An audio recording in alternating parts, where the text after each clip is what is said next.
Hello guys, स्वागत है आप सभी का अपने YouTube channel study with AK sir में। आज हम बताने जा रहे हैं आपको बीए प्रोग्राम के सेकेंड सेमेस्टर के लिए ईवीएस यानी इन्वायरमेंटल साइंस का एक क्वेश्चन है हॉट स्पॉट। तो जानते हैं हॉट है, उससे पहले मैं आपसे एक रिक्वेस्ट करना चाहूँगा, अगर आप हमारे चैनल पर नए हैं तो प्लीज़ हमारे चैनल को सब्सक्राइब जरूर कर दीजिएगा। तो चलिए शुरू करते हैं वीडियो। जैव विविधता हॉट स्पॉट ऐसे क्षेत्र में है जो जैव विविधता की दृष्टि से संपन्न है, जहाँ पर प्रजातियों की संख्या अधिकता हो, यानी जहाँ पर बहुत सारे प्रजातियाँ रहता हो और स्थानीय प्रजातियों की संख्या अधिक है। जैव विविधता हॉट स्पॉट कहलाता है। इसी को हम क्या कहते हैं? हॉट स्पॉट कहते हैं।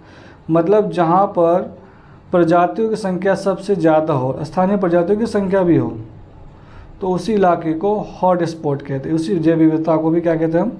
Hot spot. भारत में जैव विविधता के 4 मुख्य हॉट स्पॉट है: पूर्वी हिमाचल, नूडो बुर्मा, पश्चिमी घाट, सोनलैंड। संपूर्ण विश्व में 35 हॉट स्पॉट है, जिसमें 4 भारत में हैं। पूर्वी हिमालय संपूर्ण भारतीय हिमालय क्षेत्र, जिसमें पार्क, तिब्बत, नेपाल, भूटान, चीन सम्मिलित है। इंडो बर्मा संपूर्ण उत्तर पूर्वी भारत, असम एवं अंडमान द्वीप समूह को छोड़ करके। पश्चिमी घाट श्रीलंका और संपूर्ण वेस्टर्न घाट है। उसके बाद आता है सोनलैंड, निकोबार द्वीप समूह, इंडोनेशिया, मलेशिया, सिंगापुर, गुंडे, फिलीपींस सम्मिलित है। यह हॉट स्पॉट ऐसे क्षेत्र है जो लगभग 70% या अधिक मूल प्राकृतिक वनस्पतियां खो चुके हैं, यानी यहाँ पर वनस्पति जो बिल्कुल ख़त्म हो चुका है। और विभिन्न क्षेत्रों में उपस्थित पादप व पशुओं को मनुष्य से खतरा है, और कुछ कुछ ऐसे क्षेत्र में जो है भी तो उससे इंसानों का खतरा है, कब काट दे कब हटा दे। उसके बाद अगला पॉइंट, भारत के कुल 4 हॉट स्पॉट क्षेत्रों में 2 को विश्व के अत्यंत समृद्ध हॉट स्पॉट क्षेत्रों में रखा गया। 2 को। पश्चिमी घाट हॉट स्पॉट से लगभग 6000 प्रजातियां हैं। भारत के जो पश्चिमी घाट में हॉट स्पॉट है वहाँ पर लगभग 6000 प्रजातियां हैं। और इंडो बर्मा में जो हॉट स्पॉट है वहाँ पर 1200 से अधिक पक्षी प्रजातियाँ मिलती हैं। यूपीएन यानी इसका फुल फॉर्म होता है international union for the reproduction of nature. इसका स्थापना 5 अक्टूबर 1948 को फ्रांस में हुआ था। 1956 में इसका नाम IUCN रख दिया गया था। IUCN का मतलब होता है international union for conservation of nature. इसका उद्देश्य क्या है? ऐसे संचार का निर्माण जो प्रकृति के महत्व को समझे और उसका संरक्षण करे। IUCN रेड लिस्ट यानी लाल सूची के द्वारा तैयार किए जाने वाला ऐसा दस्तावेज है जिसमें वनस्पति व पशुओं के कुछ स्थानीय प्रजाति का रिकॉर्ड रखा जाता है जो लुप्त होने की कगार पर, यानी समाप्त होने वाला दुनिया में। अंतर्राष्ट्रीय प्राकृतिक संरक्षण संगीत पुस्तक रेड डाटा पुस्तक के अनुसार भारत में पौधों व पशुओं की 132 प्रजातियों के लुप्त प्राय की श्रेणी में रखा गया है। पक्षी ग्रेट इंडियन हिमालय, तीतर मोनल, सारस गंगा नदी, डॉल्फिन, बंदर, हुलाक, ये सब चीज़ें विलुप्त होने के कगार पर है। IUCN द्वारा प्रजातियों का वर्गीकरण इस प्रकार किया गया है: विलुप्त, वन विलुप्त, उसके बाद है घोर संकटग्रस्त, संकटग्रस्त, असुरक्षित और संकट। उसके बाद इसमें विलुप्त प्रजाति का कोई भी जीवित सदस्य नहीं बचा है, जैसे कि तस्मानिया के टाइगर।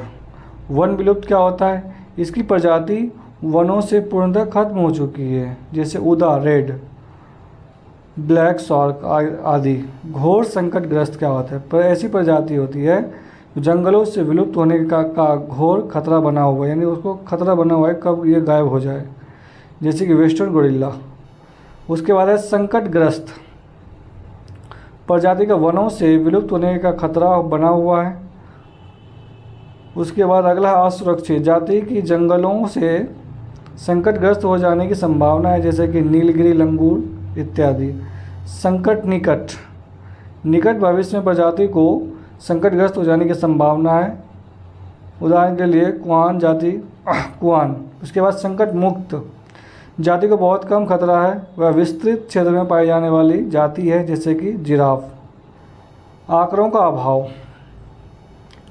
अब जाति के विषय में आंकड़ों की कमी से उनके संकट का अनुमान नहीं लगाया जा सकता है। उदाहरण के लिए बैंडेड स्पाइनी लॉबस्टर। उसके बाद है अनाकलित मतलब अनाकलित। इसका है जाति की संरक्षण स्थिति का IUCN के मापदंड पर अभी आकलन नहीं किया गया है, जैसे कि पाइनएप्पल फिश एक्सेट्रा। अब अगला क्वेश्चन है जैव विविधता का महत्व। आगे तो पहला पॉइंट है इसका, जैव विविधता मनुष्य के अस्तित्व के लिए अत्यधिक आवश्यक है। यह सभी प्राणियों को प्रत्यक्ष और अप्रत्यक्ष रूप से प्रभावित करती है। हमारी रोज़मर्रा की ज़रूरतों से लेकर वैज्ञानिक अनुसंधान के लिए ज़रूरी संसाधनों की प्राप्ति जैव विविधता ही कराती है, और जैव विविधता हमारे संसार के जीवन का आधार है। उसके बाद आर्थिक मूल्य। आर्थिक मूल्य से अत्यधिक उत्पादों की प्राप्ति होती है, जिससे प्रत्यक्ष या अप्रत्यक्ष रूप से आर्थिक लाभ मिलता है। उद्योगों के लिए कच्चा माल जैव विविधता से प्राप्त होता है। आयुर्वेदिक दवाइयों के लिए जैव विविधता महत्वपूर्ण है। इमारती लकड़ियों को हम जैव विविधता से ही प्राप्त करते हैं। उसके बाद है सामाजिक मूल्य। एक बड़े पैमाने पर पारंपरिक जैव विविधता को समाजों ने संभाल कर रखा है। जंगलों में निवास करने वाले आदिवासी जंगल की पूजा करते हैं, पेड़ पौधों और जंगली जानवरों की रक्षा करते हैं। तो यहाँ से ये वीडियो समाप्त होता है। आई होप ये वीडियो आपको अच्छी लगी होगी। अगर आप हमारे चैनल पर नए हैं तो प्लीज़ हमारे चैनल को सब्सक्राइब ज़रूर कर दीजिए। धन्यवाद।